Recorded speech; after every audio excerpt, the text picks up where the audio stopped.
Today I'm going to tell you a story, and this isn't going to be a story from the book, this is going to be a story from a deck of cards. A lot of people don't know this, but a deck of cards is actually a lot like a book, in that it all each one has its own story.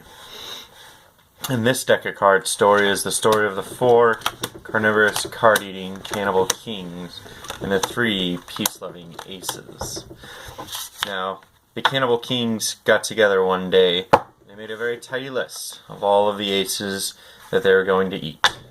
And the first ace on their list was a unique ace. And do you know how you catch a unique ace? Unique up on them. Unique, unique, unique. Rawr! Help me! And they gobbled them up whole, and they rolled over, and they scratched their bellies, and they burped. And the kings, being very tidy eaters, left no trace of the unique ace behind.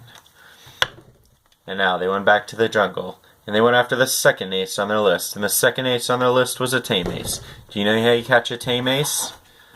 That's right, the tame way. Unique up on them. Unique, unique, unique. Rawr! Help me! And they gobbled the ace up whole. And they rolled over, they scratched their bellies, and they burped.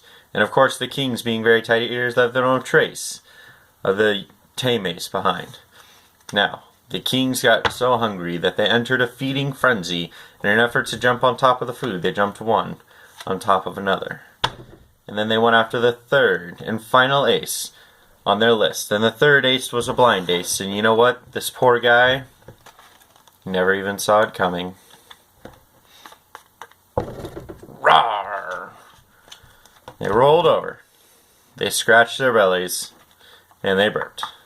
And the kings, being very tidy eaters, of course, left no trace of the blind ace behind. And now, I don't know if you've ever eaten 3 aces, but it's very filling. So the kings laid down to take a nap. But the story doesn't end there. When the kings awoke, they found themselves ravenously hungry. So the kings went back to the jungle to search for more food. But when they got to the jungle, they found that they had eaten all of the aces.